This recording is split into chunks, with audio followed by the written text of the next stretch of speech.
Bismillahirrahmanirrahim. Assalamualaikum warahmatullahi wabarakatuh. Alhamdulillahirabbil alamin. Sahabat-sahabat sekalian,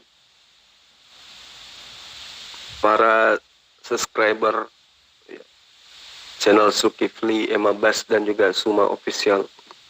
Alhamdulillah, kembali tugas kita selesai menjawab seluruh hujatan dan fitnahan seorang penghujat bernama Agus, ya.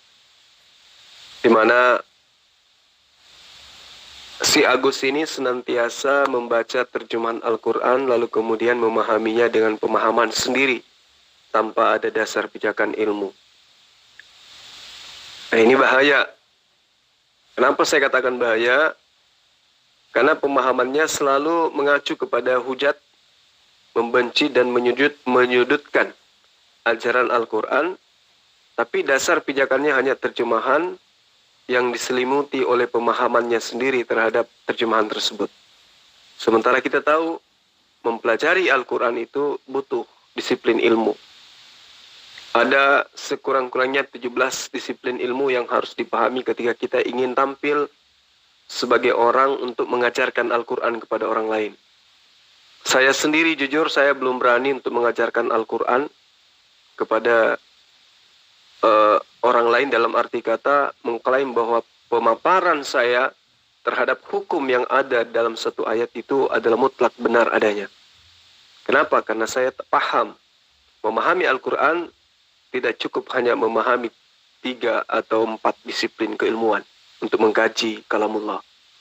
Nah, si Agus ini jangankan memahami 1 atau 2 disiplin ilmu, membaca huruf hijaiyah saja belum bisa gitu. Tapi dia menusuk ketika dia menjelaskan pemahamannya terhadap Al-Quran, menusuk sampai ke jantung maksud saya. Tapi alhamdulillah hal seperti itu tidak akan pernah merusak tatanan ayat suci Al-Quran. Justru kita akan membuka, semakin dia menghujat Al-Quran, semakin kita akan mengajarkan dia kalamullah. Ya, saya kira seperti itu sebagai pengantar sahabat-sahabat sekalian. Mudah-mudahan ini ada manfaatnya, dan kalau ini dianggap sebagai sesuatu yang bermanfaat bagi umat, tolong di-share, di-like, di-subscribe, ya. Mudah-mudahan apa yang sahabat-sahabat lakukan untuk channel kita ini mendapatkan buah pengajaran yang bermanfaat bagi kita semua, sehingga hal ini bisa menjadi amal jariah kita. Akhir kalam dari saya, salam satu Tuhan, Allahu Ahad. Assalamualaikum warahmatullahi wabarakatuh. Ayo Herni, nggak usah nangis-nangis kamu. Ya, sekarang kita bahas dunia datar menurut Al-Quran atau menurut Gospel Bible, kitabmu. Berani nggak? Pakai Quranmu coba. Coba pakai Quranmu. Aku nggak pernah nangis, aku cuma ketakutan, ya. Ketakutan takutnya. Takutnya kena tipu gitu loh. Bahaya kan, itu namanya penipu sejuta umat. Penipu sejuta umat. Hanya ajaran Kristen yang diajarkan dengan cara tipu. Dalilnya lengkap. Aku mencerat kamu dengan tipu daya.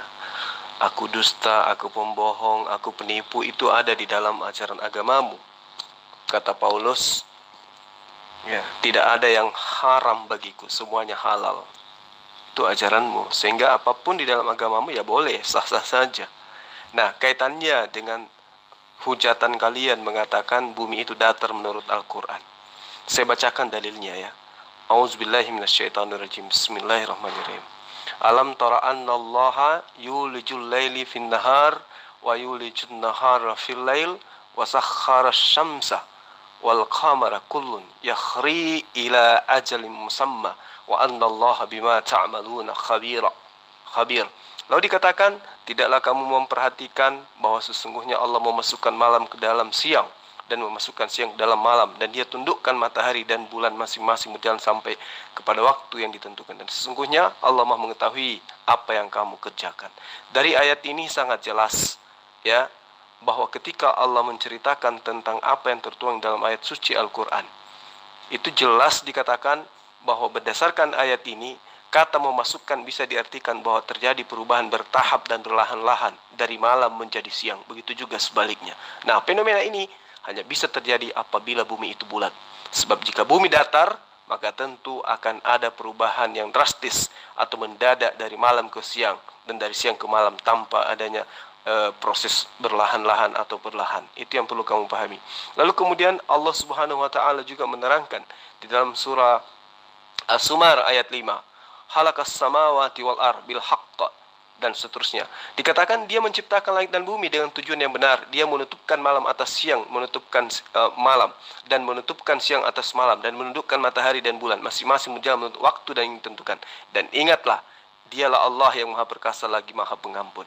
Jadi ayat ini sangat jelas ya, bahwa di dalam bahasa Arab yang digunakan di sini adalah kata kawarah yang bermakna tumpang tindih atau melingkar seperti gulungan kain surban di kepala.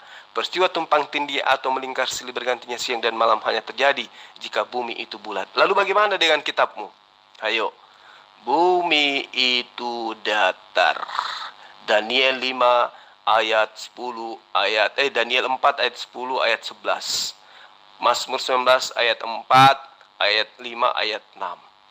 Itu banyak dalil-dalil dalam kitabmu yang menceritakan bahwa bumi itu datar, bahkan disebut sebagai berbentuk lingkaran kayak koin. Gimana? Muslim itu menyebarkan sesuatu yang tidak benar itu nggak punya rasa tanggung jawab gitu loh. Nggak merasa malu gitu loh ngomong begitu. Ini bukan satu dua orang, ribuan orang membaca itu.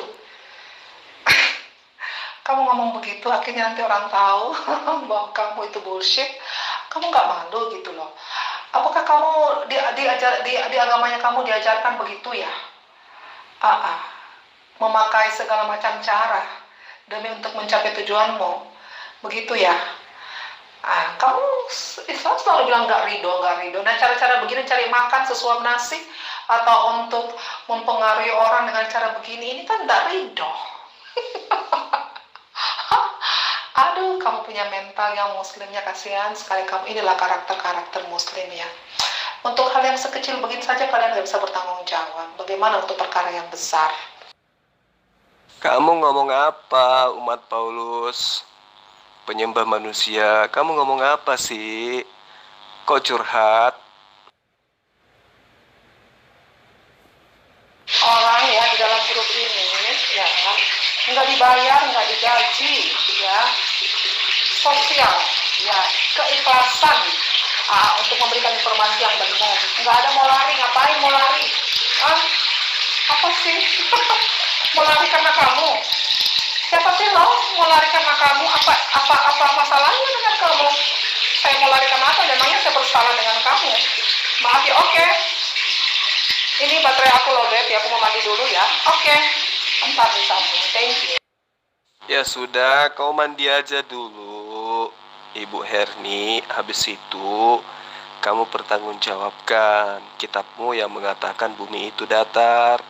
Kalau Al-Quran kan saya sudah terangkan, bumi itu bulat. Oke, saya tunggu ya. Zulfikri, Abbas, ini gue lagi lihat lu tuh dipermalukan sang debaters. Astaga, kata lu, mulut lu sendiri yang berkata ya, haram menikah dengan orang murtadin, apalagi Kristen. Padahal Al-Maidah 5 bilang lu boleh kawinin mereka. Najubillah min zalik. Bismillahirrahmanirrahim. Al-yawma uhilla lakumut thayyibat wa ta'amul ladzina utul kitaba hillun lakum wa ta'amukum hillun lahum والمحصنات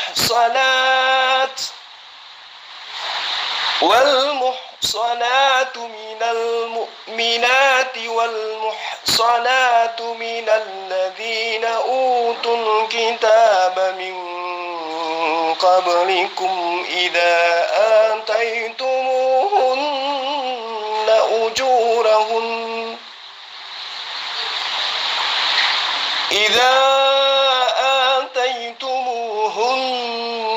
أجورهن محصنين غير مسافهين ولا متخذي أخدان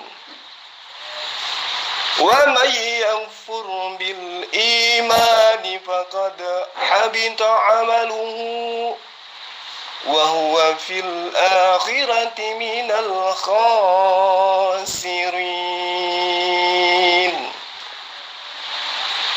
Jadi kamu harus memahami bahwa yang dimaksud dalam surah Al-Maidah ayat 5 itu adalah orang-orang yang datang sebelum Islam yang diberi oleh Allah Alkitab. Apakah orang Kristen diberi Alkitab? Tidak. Orang Kristen tidak pernah diberi kitab oleh Allah. Cuman mengambil terjemahan dari Alkitab. Di mana Alkitab itu, baik itu adalah Torah, Mazmur atau Zabur, dan juga Injil, itu adalah kitab yang diberikan oleh Allah kepada Bani Israel. Jadi yang dimaksud di sini adalah Bani Israel yang diberi Alkitab. Nah, kitabnya orang Kristen itu bukan Alkitab. Ya, bukan Alkitab, tetapi terjemahan dari buku yang ditulis oleh orang-orang yang menulis sebuah karya yang diperuntukkan untuk orang-orang non-Yahudi. Disebut Gospel, dan juga terjemahan dari kitabnya Bani Israel disebut dengan kitab Septuaginta, yang mereka sebut dengan sebutan Bible. Jadi yang dimaksud oleh Al-Quran itu bukan Kristen, bukan pemegang Gospel, tetapi yang dimaksud di situ adalah pemegang Alkitab. Jadi kamu harus membedakan bahwa Lembaga Alkitab Indonesia itu untuk agar kitabnya dianggap sebagai kitab yang sahih, maka digantilah tulisannya, sampulnya menjadi Alkitab. Kamu harus paham itu dengan baik. Ya, Tuhan bencong itu Tuhan yang harus ditolong manusia, benar nggak? Baca tuh At-Taubah 14. Dongo jangan dipiara. Bismillahirrahmanirrahim. Qatiluhum yu'azzibhumullahu bi'aidikum wa yuhzihim wa yansurkum alaihim wa yasfi sudura qaumin mu'minin. Wahai orang-orang yang beriman, wahai orang-orang yang mukmin, perangilah musuh-musuh Allah. Niscaya Allah akan menyiksa mereka melalui tangan-tangan kalian dan menghinakan mereka dengan kekalahan dan kenistaan duniawi, dan memenangkan kalian atas mereka dan meninggikan kalimatnya, serta mendatangkan rasa lega dengan kekalahan mereka di hati kalian yang telah disusupi rasa kesedihan serta kecemasan akibat tipu daya kaum musyrikin. Saya tidak ingin membahas asbabun nuzul dari ayat ini. Saya hanya ingin menjelaskan secara tekstual proof apa yang diterangkan ya dari arti kata per kata. Qatiluhum, qatiluhum maksud saya. Qatiluhum yu'azzibuhumullahu biaidikum wa yuhzihim wa yansurukum alaihim wa yasfi sudur qaumin mu'minin. Jadi ini adalah perintah di mana Allah mengatakan, perangilah mereka, niscaya Allah akan menghancurkan mereka dengan perantaraan tangan-tanganmu, dan Allah akan menghinakan mereka dan menolong kamu terhadap mereka, serta melegakan hati orang-orang yang beriman. Dalil ini tidak ada mengatakan Allah butuh pertolongan. Ya, jadi umat terjemahan itu mencoba untuk menipu umat Islam dengan mengatakan pemahamannya sendiri, penafsirannya sendiri terhadap terjemahan. Saya sudah membacakan dalilnya. Lalu bagaimana dengan kitabnya orang Kristen? Kitab yang diambil dari agama lain, yang dijadikan sebagai kitabnya mereka. Di dalam Bilangan 25 ayat 13, di situ Allah ya, atau Hasem, atau mereka sebut dengan sebutan Adonai, mengatakan bahwa untuk menjadi perjanjian mengenai keimanan selama-lamanya, keimaman selama-lamanya bagi dia dan bagi keturunannya, karena dia telah begitu giat membela Allahnya, membela Tuhannya, dan telah mengadakan perdamaian bagi orang Israel. Jadi di ayat 11-nya dikatakan gini, Pinehas anak Eleazar, anak Imam Harun, telah menyurutkan murkaku daripada orang Israel, oleh karena dia begitu giat membela kehormatanku di tengah-tengah mereka, sehingga tidaklah aku habisi orang Israel dalam cemburuku. Di ayat 12-nya dikatakan gini, sebab itu kukatakan, sesungguhnya aku berikan kepadanya perjanjian keselamatan yang datang daripadaku, untuk menjadi perjanjian mengenai keimaman selama-lamanya bagi dia dan bagi keturunannya, karena ia telah begitu giat membela Allahnya, membantu Adonainya, membantu Tuhannya, dan telah mengadakan perdamaian bagi orang Israel. Apakah hanya sampai di situ? Tidak. Di dalam Hakim-Hakim 5 ayat 23, kalau umat terjemahan yang bocor halus ini paham, di situ sangat jelas dikatakan, kutukilah kota Meros, firman malaikat Tuhan, kutukilah habis-habisan penduduknya, karena mereka tidak datang membantu Tuhan sebagai pahlawan. Halo, Tuhannya butuh bantuan. Lalu kemudian dikatakan di terjemahan lama, kutuklah Meros dan penghuninya, kata malaikat Tuhan, sebab mereka tidak datang memberi bantuan sebagai pahlawan yang berjuang untuk Tuhan. Jadi sangat luar biasa, bukan? Jadi kalau mereka menuduh Al-Quran, sangat jelas dikatakan Al-Quran, qatiluhum yu'azzibahumullah biaidikum wa yukhrihim dan wa yukhzihim dan seterusnya. Dalilnya tidak ada yang menerangkan Allah butuh pertolongan, Allah butuh bantuan. Tetapi dalam kitab yang mereka rampok dari Bani Israel, jelas dikatakan kutuklah Meros, kutuklah kota Meros, karena Tuhan berfirman, sebab mereka tidak datang memberi bantuan sebagai pahlawan yang berjuang untuk Tuhan. Jadi umat terjemahan yang umat bocor halus memang harus diajari pelan-pelan. Iya bang, Salebes. Nah sekarang jangan muter-muter dari Al Jaziah 14-19. Tunjukkan satu ayat Quran di mana Allah mau memberkati bangsa Arab. Fix ya, bangsa Arab, tertulis letter luck, bangsa Arab. Dia Allah memberkati bangsa Arab. Tunjukkan ayatnya. Bismillahirrahmanirrahim. Huwallazi ba'atha fil ummiyina rasulan minhum yatlu alaihim rasulan minhum yatlu alaihim ayatihi wa yuzakkihim wa yu'allimuhumul kitaba wal hikmah wa in kanu min qablu lafi dalalin mubin.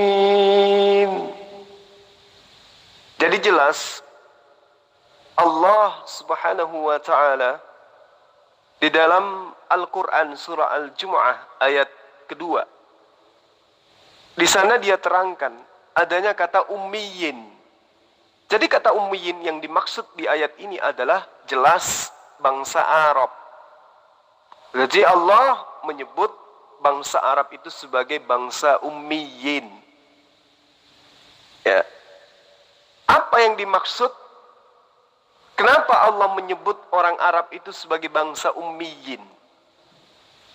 Ada di antara mereka yang pandai menulis, ada juga yang tidak. Kenapa? Karena bangsa Arab bukanlah ahli kitab seperti Yahudi dan juga Nasara. Bukan Kristen tapi ya. Jadi arti ummi asalnya adalah tidak bisa menulis dan membaca tulisan. Nah, orang Arab dahulu itu seperti itu. Makanya Allah Subhanahu wa taala menyebutkan Arab itu sebagai bangsa yang ummi. Lalu apakah mereka diberkati? Apakah Arab ini diberkati oleh Allah? Disebutkan di dalam ayat ini, yatslu alaihim. Allah mensucikan mereka.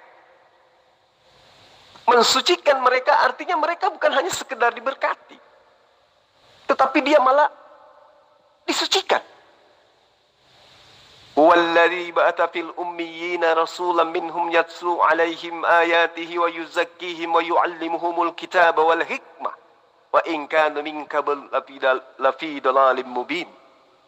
Dialah yang mengutus kepada kaum yang ummi seorang rasul di antara mereka yang membacakan ayat-ayat kepada mereka, yatlu 'alaihim ayatihi wa yuzakkihim wa yu'allimuhumul kitaba wal hikmah.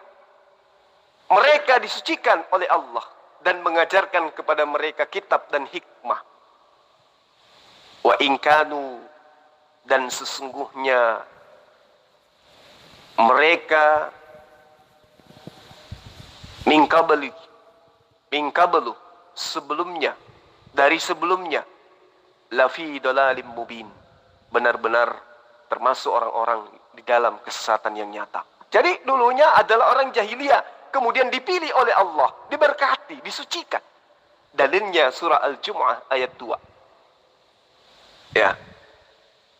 Sangat jelas dikatakan bahwa Allah Subhanahu wa taala itu memilih bangsa Arab sebagai bangsa yang disucikan untuk menerima kitab suci Al-Qur'anul Karim. Itu sudah saya bacakan pada teman-teman yang ada di sini supaya tidak diperbodoh oleh umat bocor halus yang tidak memahami Al-Qur'an. Belum lagi ketika kita membaca di dalam surah Al-Araf ayat 157. Allazina yattabi'una ar-rasul nabiyyin ummiyin alladzina, dan seterusnya. Di situ dikatakan orang-orang yang mengikuti rasul yang merupakan nabi yang ummi. Nah, ini jelas tertuju lagi kepada Rasulullah Muhammad sallallahu alaihi wasallam. Jadi Allah memilih bangsa Arab bukan hanya sekedar diberkati, tetapi disucikan. Lalu di dalam kitab Kejadian 17, Allah menjanjikan kepada Abraham tentang anaknya Ismail akan diberkati bersama dengan keturunannya, bersama dengan anak-anaknya dan keturunannya. Jadi sudah jelas, baik dari segi Torah maupun Al-Quran, bangsa yang ummi yaitu bangsa Arab adalah bangsa yang diberkati, bangsa yang disucikan oleh Allah Subhanahu wa ta'ala. Nah, hukum Taurat mana yang suruh sembahyang hari Jumat, Bang? Otak di mana? Yeremia 31 bab 33 jelas itu diperuntukkan untuk Bani Israel. Bahkan yang kau tuhankan bernama Yesus itu diperuntukkan untuk Bani Israel. Lalu bagaimana mungkin kemudian hukum Taurat yang menceritakan tentang hari Sabat itu kemudian menceritakan hari Jumat?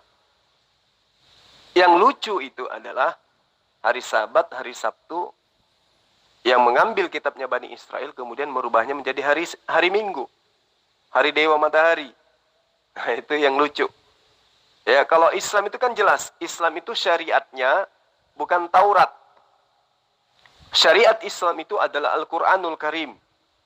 Al-Quran adalah kitab Allah yang diwahyukan kepada Rasulullah Muhammad SAW untuk menyempurnakan ajaran syariat yang sebelumnya diajarkan kepada Bani Israel dan kaum terdahulu, umat terdahulu.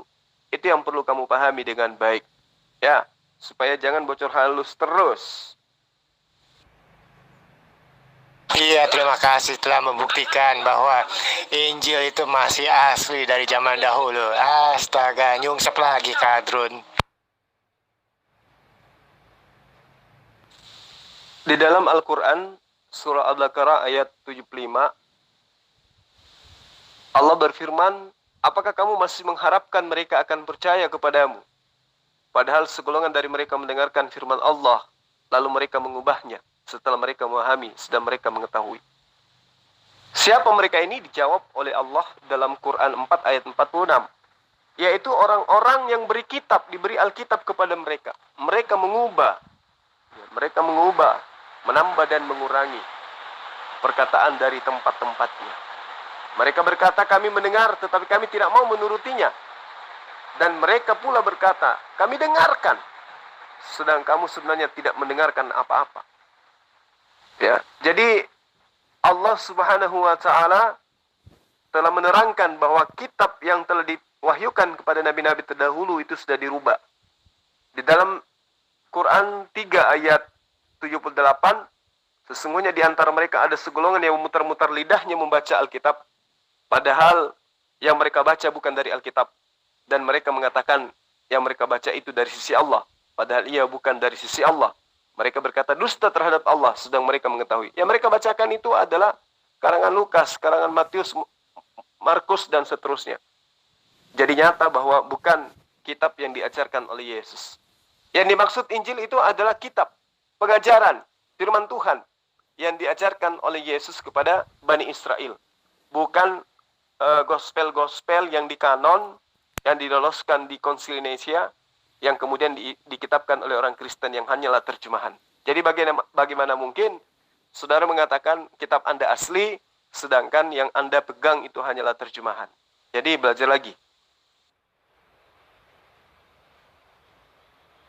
Lu bacot aja, lu buktikan Al-Jasiyah 14-19.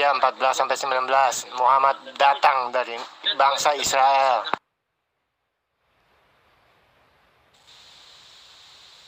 Kamu mengatakan bahwa Rasulullah Muhammad SAW itu datangnya dari Israel. Saya tidak tahu apa maksud kamu dengan mengatakan itu. Padahal dari ayat 14 sampai ayat 19 yang kamu tuduhkan, itu tidak ada menerangkan bahwa Rasulullah Muhammad SAW itu dari Israel. Qul lilladina amanu yaghfiru lilladina la yarjuna ayyam Allah. Liyajzi qauman bima kanu yaksibun. Katakanlah kepada orang-orang yang beriman, hendaklah mereka memaafkan orang-orang yang tiada takut hari-hari Allah, karena dia akan membalas sesuatu kaum terhadap apa yang telah mereka kerjakan. Lalu dikatakan di ayat 15-nya,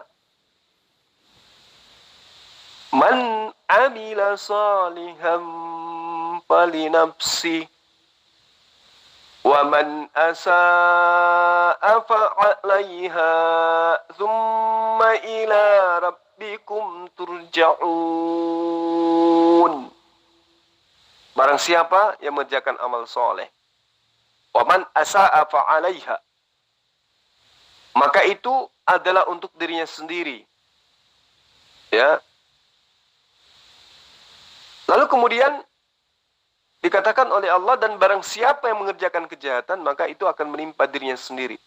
Kemudian kepada Tuhanmu lah kamu dikembalikan. Lalu mana perkataanmu, mana tuduhanmu bahwa Rasulullah Muhammad SAW mengaku dari Israel? Walaqad ataina bani Israel ya kitab wal hukmah wan nubuwah wa razaqnahum minat tayyibah wa faddalnahum 'alal 'alamin. Tidak ada dikatakan bahwa Rasulullah Muhammad SAW itu dari Israel.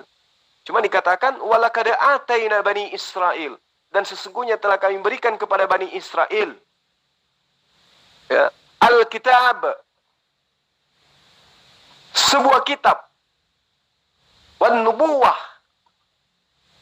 dan juga nubuah tentang apa? Warzaqnahum minat thayyibah, kekuatan dan kenabian, dan kami berikan kepada mereka rezeki-rezeki yang baik. Wa faddalnahum, dan kami lebihkan mereka alal alamin, atas bangsa-bangsanya pada masanya. Tidak ada dikatakan Rasulullah Muhammad SAW itu dari Israel. Wa atainahum bayyinati minal amr, dan kami beri kepada mereka keterangan-keterangan yang nyata. Pamakhtalafu, ya, tentang urusan agama mereka, maka mereka tidak berselisih illa, kecuali min ba'di, sesudah datang kepada mereka maja'a, datang kepada mereka hum, pada mereka ilmu, ya, pengetahuan, bagyang bainahum, karena kedengkian yang ada di antara mereka. Lalu dikatakan inna rabbaka, sesungguhnya Tuhanmu, ya, yaqdi bainahum yaumal qiyamah, akan memutuskan antara mereka pada hari kiamat.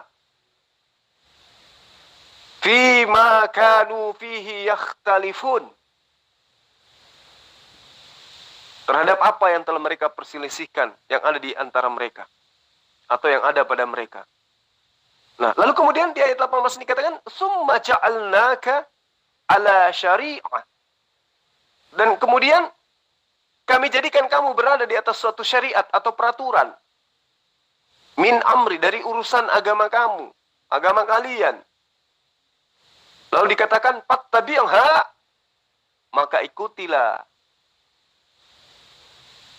Wala tattabi' ahwa alladhi, di situ dikatakan wala tattabi' ahwa alladzina la ya'lamun, maka ikutilah, ya, syariat itu.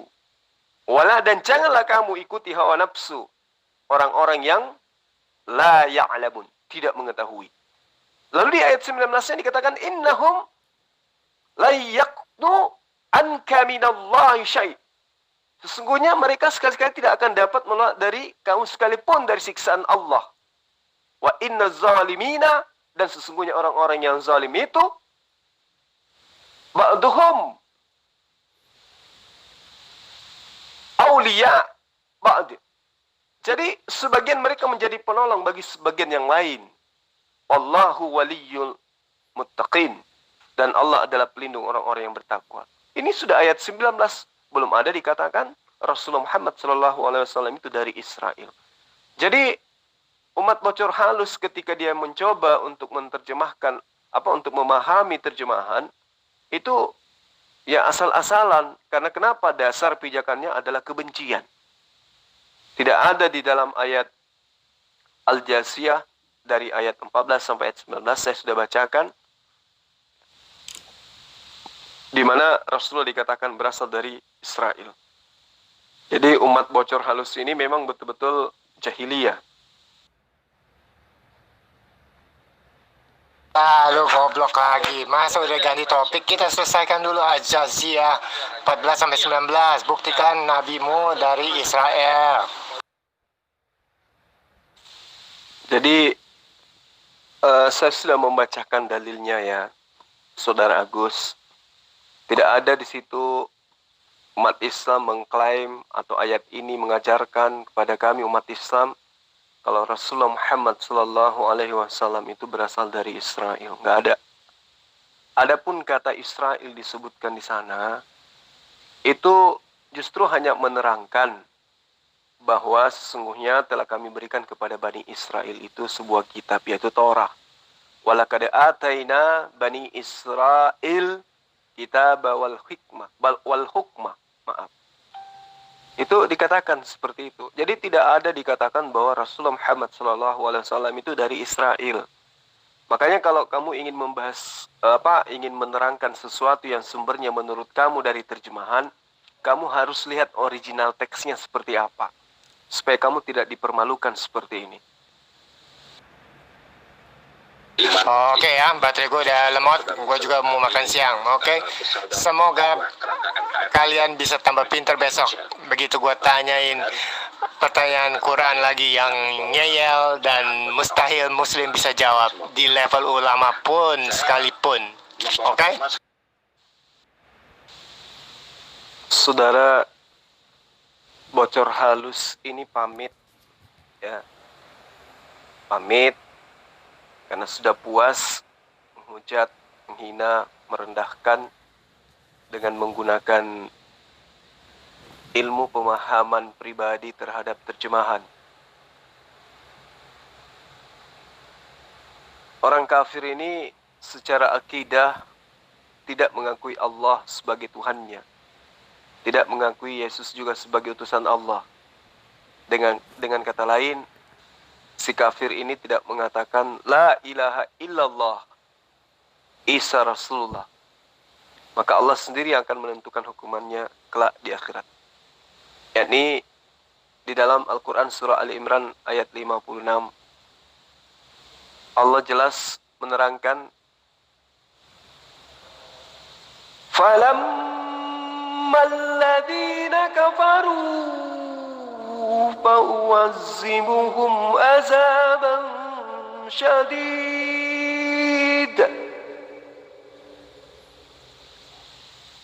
فَأَمَّا الَّذِينَ كَفَرُوا فَأُعَذِّبُهُمْ عَذَابًا شَدِيدًا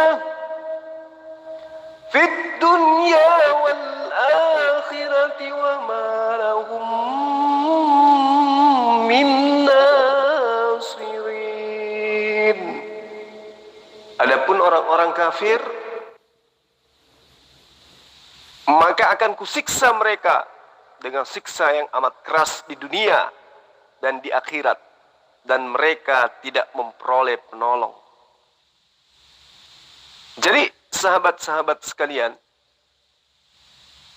mereka orang kafir ini memiliki sifat yang sangat buruk. Di antaranya adalah hendak memadamkan cahaya Allah. Ini adalah sifat yang sangat jelas memperlihatkan permusuhannya terhadap orang-orang beriman, yaitu orang Islam. Bahwa mereka hendak mematikan cahaya Allah dengan perkataan dan perbuatannya. Mengolok-olok Al-Quran, mengolok-olok Allah, membolak-balikkan terjemahan Al-Quran seakan-akan apa yang dia pahami tentang terjemahan itulah yang terkandung dalam Al-Quran. Yuriduna liyutfi'u nurallah biafwahihim wallahu mutimmu nurih walau karihal kafirun. Jadi dia ingin hendak memadamkan cahaya agama Allah, memadamkan cahaya Islam dengan mulutnya, ucapan-ucapannya. Namun Allah tetap saja menyempurnakan cahayanya, meskipun orang-orang kafir benci terhadap Islam. Jadi kita harus memahami bahwa tabiat orang-orang ini, si Agus ini memang sudah digambarkan di dalam Al-Quran 1400 tahun silam. Bahwa pembenci-pembenci ajaran kebenaran akan muncul dengan mengatakan dirinya sebagai orang benar. Padahal sesungguhnya mereka adalah orang yang kafir, orang yang sesat. Ya ayyuhalladzina amanu la tattakhizu bitanatan min dunikum la ya'lunakum khabalan waddu ma anittum qad badatil ba'da min afwahihim wa ma tukhfi suduruhum akbar qad bayyana lakumul aya in kuntum ta'qilun. Ya ayyuhalladzina amanu, hai orang-orang yang beriman, la tattakhidhu, janganlah kamu ambil menjadi teman kepercayaanmu ya orang-orang min dunikum, di luar kalanganmu. Ya, la ya'lunakum khabalan waddu ma anittum, dan seterusnya. Dikatakan oleh Allah, karena mereka tidak akan henti-hentinya menimbulkan keburukan, kemudaratan bagimu. Orang-orang kafir itu menyukai apa yang menyusahkan kamu. Telah nyata kebencian dari mulut mereka, dan apa yang disembunyikan oleh hati mereka adalah lebih besar. Sesungguhnya telah kami terangkan kepadamu ayat-ayat kami, jika kamu memahami. Jadi ya, tabiat perilaku yang dilakukan oleh Agus ini memang mencerminkan kebencian, kebusukan hatinya terhadap ajaran Allah. Memelintir terjemahan dan mengatakan fitnahan tuduhannya terhadap pemahamannya itu sebagai suatu ajaran yang benar menurut dia. Jadi sahabat-sahabat sekalian, mungkin kita sudahi dulu untuk sementara ini ya. Besok kita akan tanggapi lagi tuduhan dan fitnahan serta hujatannya si Agus. Mudah-mudahan setelah mendengarkan jawaban-jawaban kita bisa mendapatkan pencerahan. Minimal dia bisa menambal otaknya yang bocor halus. Dan saya juga mohon maaf kepada sahabat-sahabat muslim ketika dalam membaca ayat suci Al-Quran, mungkin ada kesalahan dari segi tajwid, mat, makhraj huruf, ya, hukum bacaan, nun dan juga tanwin. Ya, saya minta maaf karena proses belajar itu tetap berlangsung. Prinsip saya adalah belajar Al-Quran itu mulai dari taman kanak-kanak sampai kepada taman makam pahlawan. Itu wajib hukumnya. Khairukum man ta'allama al-Quran wa 'allamahu. Assalamualaikum warahmatullahi wabarakatuh.